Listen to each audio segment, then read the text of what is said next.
Vers l'an 30 de notre ère, Jésus meurt crucifié par les Romains sous l'accusation de roi des Juifs. 3 siècles plus tard, l'empereur Constantin se convertit au christianisme.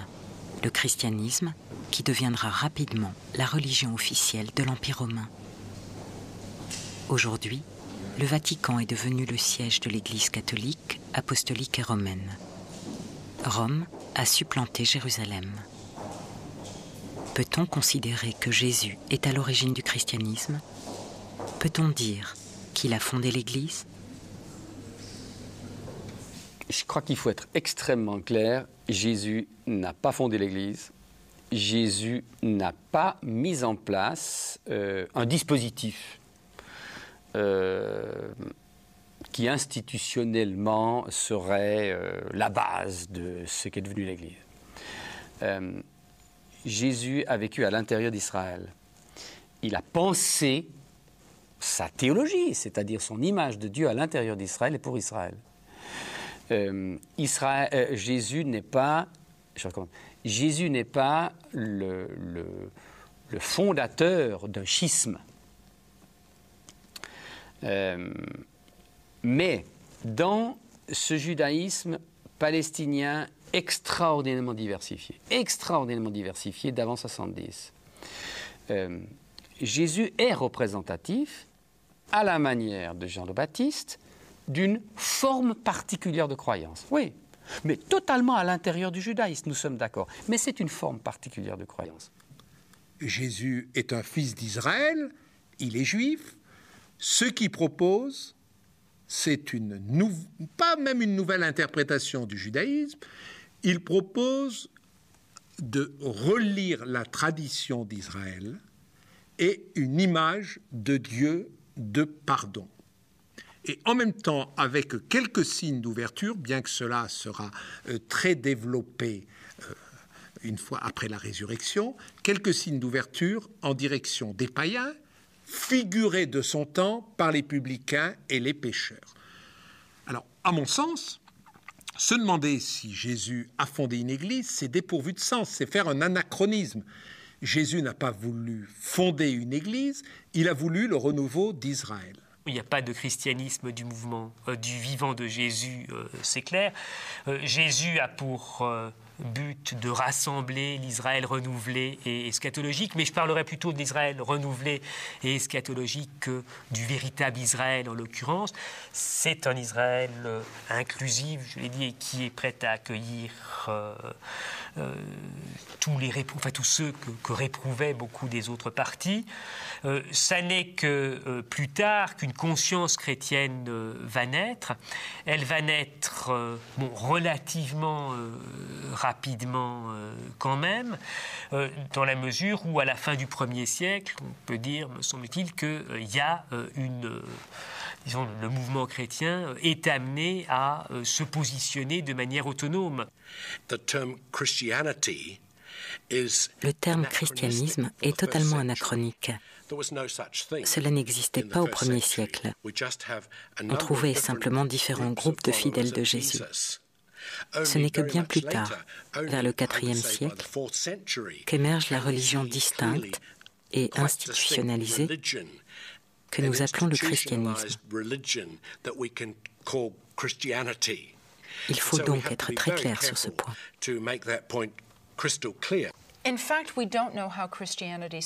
En fait, on ignore comment le christianisme s'est propagé. Par exemple, au moment où on apprend l'existence de la communauté chrétienne d'Égypte à Alexandrie, elle est déjà très développée, alors que le Nouveau Testament ne dit nulle part comment l'Évangile est arrivé de Jérusalem à Alexandrie. On ne le sait pas.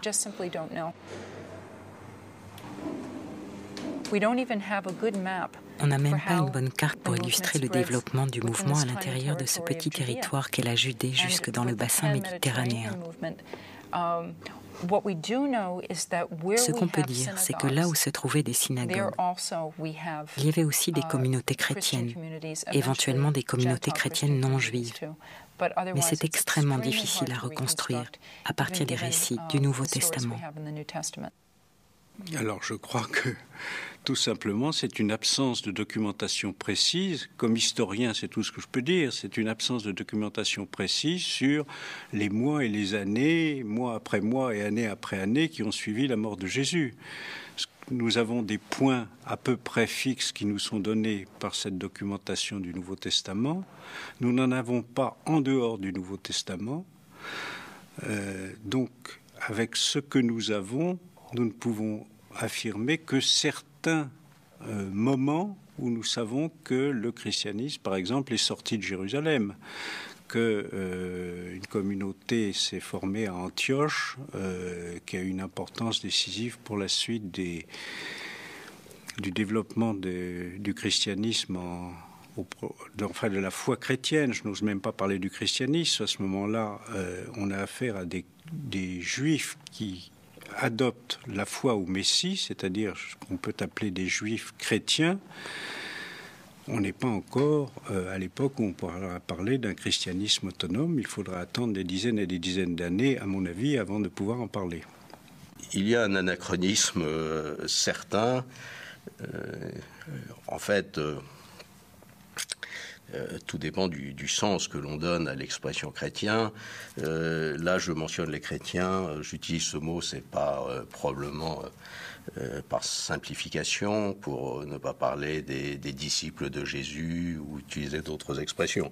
Disons les chrétiens dans le sens de ceux qui croient en Jésus-Christ, qui pensent que Jésus-Christ est un agent eschatologique envoyé par Dieu pour le salut de l'humanité.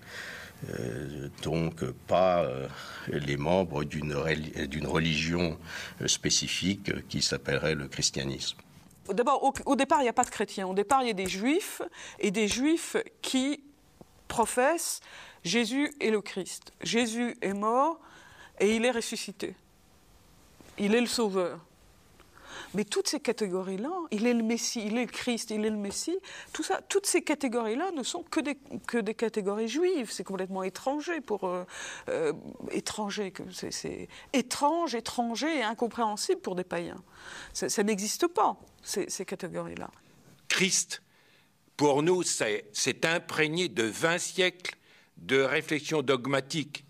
Mais Christ, c'est Mashiach en hébreu, c'est Christos en grec, mais c'est loin. Bon, loin, c'est un personnage qui a reçu un rôle très particulier. Mais ça n'a pas encore la prégnance que nous affectons ou qu'implique le terme de Christ aujourd'hui.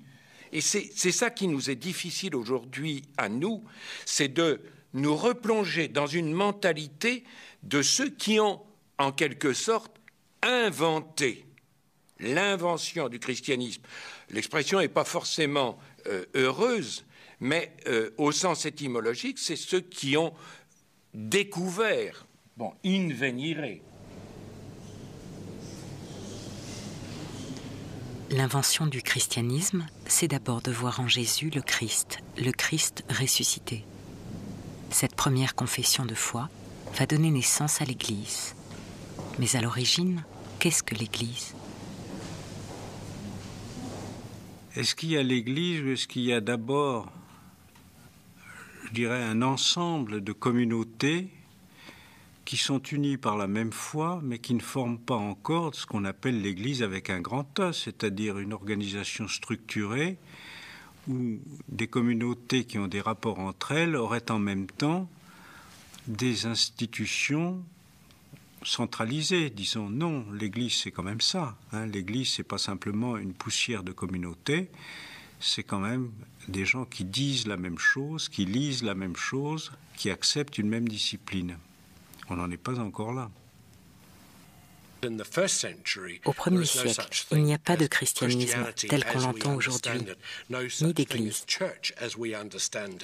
Je préfère parler de communauté.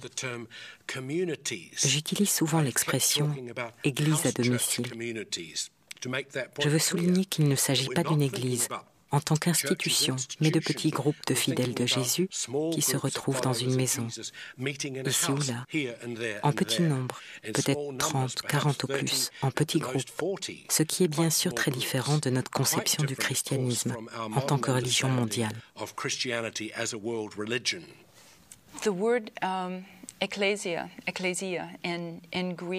Le mot ecclésia en grec est un mot qui s'utilise pour